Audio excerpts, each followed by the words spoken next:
Hey everybody, Jam Creates here. I figured I'd pop a quick video here. Had to stop for gas on the way home from work.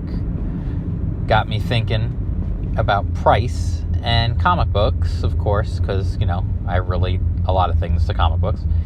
And I'm sure I've talked about this before, but never so much as just the focus, I don't think. So I thought I would talk about price. I'm like halfway home already, so this is going to be a real quick video. I just wanted to say, one of the biggest problems with comic books, and ironically, you'll hear this from all sides, is that the only audience is the old audience. And that's fine. There's nothing wrong with having an audience that's been loyal for years and years. Obviously, only a moron would think that's a problem.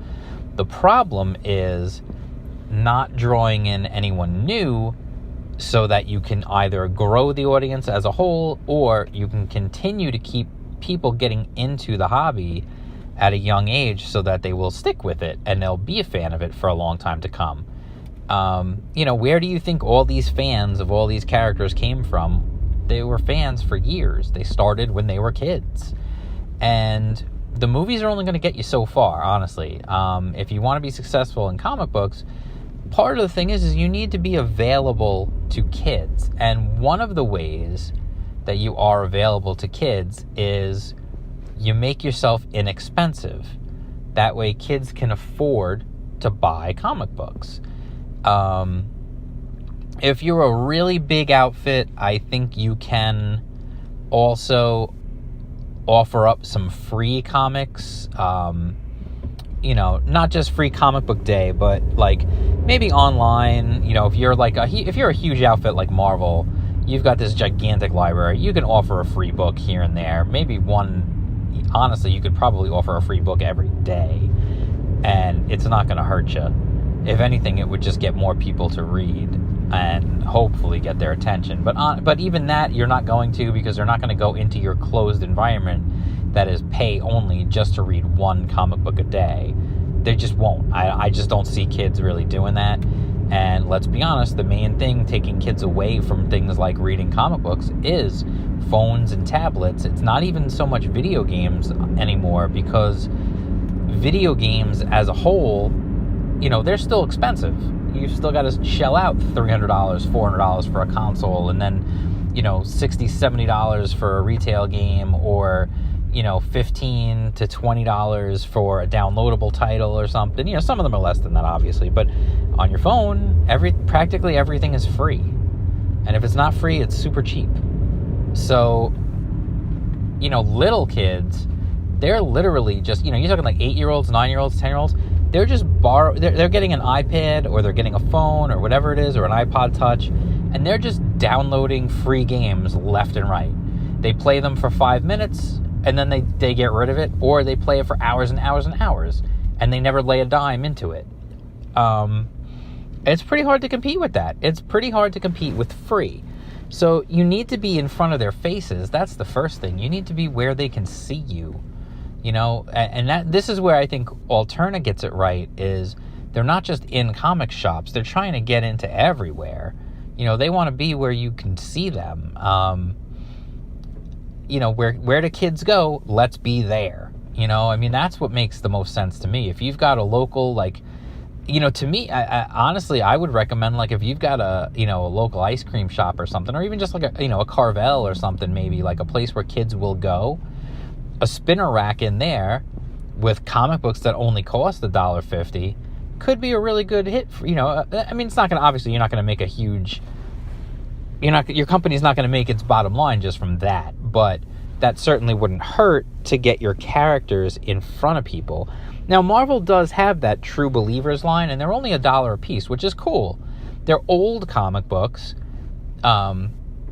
So if you're somebody like me, you probably have already read those years ago, but it's still cool to have them and for them to exist, because you know what? It's $1. $1 is cheap. Kids will buy stuff for $1. The only problem is you only ever see those things in a comic book shop, and kids don't go into comic book shops anymore. If they do, they're just going in there to look for toys. They're not going in there to look for comic books. And that's the shame. That's the real shame of it. Comic book stores, do not make their money off of comic books anymore. They make their money off of card games like Magic the Gathering or Pokemon or anything like that. They make their money off selling tchotchkes, collectibles, Funko Pops, stuff like that. You know, they sell, you know, hey, I'm going to sell some Minecraft, you know, blind bags, and that's how they make their money. And they're not, you know, the kids aren't even looking at the comic books. They're not seeing those dollar comics that are probably stuck in a corner somewhere. You know, so it's a dual thing. You need to be affordable for kids. Kids need to be able to, like, go in and be like, holy cow, I found, you know, 4 quarters in the pockets, you know, in my couch cushions. I can buy a comic book. You know, they need to be able to do that. And, you know, or at the very least be like, you know, hey, I get an allowance, and or the Tooth Fairy came and I got $5 for a tooth. I can go buy like 3 comic books now. Instead of, oh, I got $5, I can buy 1 comic book. Like, that, no kid is going to think of that as a good deal. They're just not. Like, no kid is going to think, I got $5, I'm going to go into a store and I'm going to buy 1 comic book. No, if they know they can go in and buy like 3 or 4 of them, then they might do it. You know, again, and I get like the idea of the, you know, you want the best quality paper stock and all that kind of stuff. But honestly, you know, at this point, Marvel Comics are nothing more than glorified advertisements for movies. Because really that's what they are at this point, let's be honest. And why do you think, I mean, even DC is doing this. Why do you think, like, anytime there's going to be a new, you know, quote unquote big superhero movie, out comes a new number 1 with that character? Why? Because they're hoping they're going to get new people on board. But you're not. For $5 a pop, you're not getting it. You're just not going to do it. It's not going to happen. It's not. I'm sorry, but it's just not going to happen. You need to go back to either, you need to figure out how to reduce the price. You need to either do what Alterna is doing, go back to newsprint and print your book and sell your books for $1.50. Or you need to take a loss on those books, which, let's be honest, Marvel can't afford to do that at this point. Nobody can afford to do that. I mean, that's not a good business model. The only people who ever take a loss on anything really are like video game console makers, because they make it up on the software. And even they, I mean, even certain ones like Nintendo, they don't take losses on consoles. So it's, you know, it's a tough position to be in, but I think you're better off if you take that model of put out your monthlies. They're floppies, they're disposable, treat them as such, put them out on newsprint, make them $1.50 so kids will actually want to buy them. And then for the hardcore collectors and that kind of people, and for the people who do this anyway, the people who wait for the trades anyway, put the trades out on really nice paper and make those the more expensive option. People who wait for trades are used to paying those prices anyway, so they're going to keep doing it. It's not going to affect them in any way, shape, or form. And people who love a particular comic, you know what? They might buy both, because they'll probably go out and buy the floppies so they can read the story as it's happening.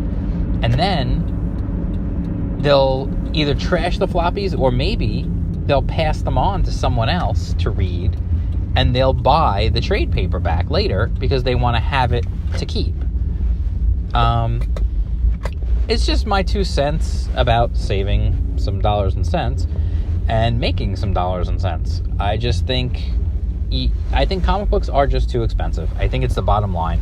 We're in a world of 99-cent and free apps on phones and everything else. Content has been reduced to nothing. I mean, honestly, like, the value of a lot of content has been reduced to nothing. And unless you make it special, or there is a special reason for it to be expensive, you need to figure out a way that you can drop that price as low as possible. And, you know, I hope that the comic book industry, you know, can figure this out. But honestly, at this point, I'm all behind Alterna with their $1.50 comics. I just think price is the key at this point. And so that's it. I'm home. I told you this was going to be a quick one. I'm home already. So that's it. If you like this video, Give it a thumbs up. Jingle that bell for notifications. Subscribe, please. I should have done that in the other order, but whatever. Follow me on Twitter. I'm at jam_creates. I am now on Instagram. I am at jam_creates on Instagram as well. I am on Minds. I'm at Jam Creates. I am on Facebook. Jam Creates on Facebook. And that's it. I will see you again soon with another video. I promise, there's going to be some comic book reviews coming. I just have had a lot of stuff going on, being sick and everything else, and the holidays, it's been a little crazy, some personal issues. I don't want to really get into it. You don't come here for that. So that's it. I will talk to you guys again soon. Hopefully I'll have some more interesting videos. I definitely want to do another Christmas review or something about Christmas, get in the spirit. So that's it.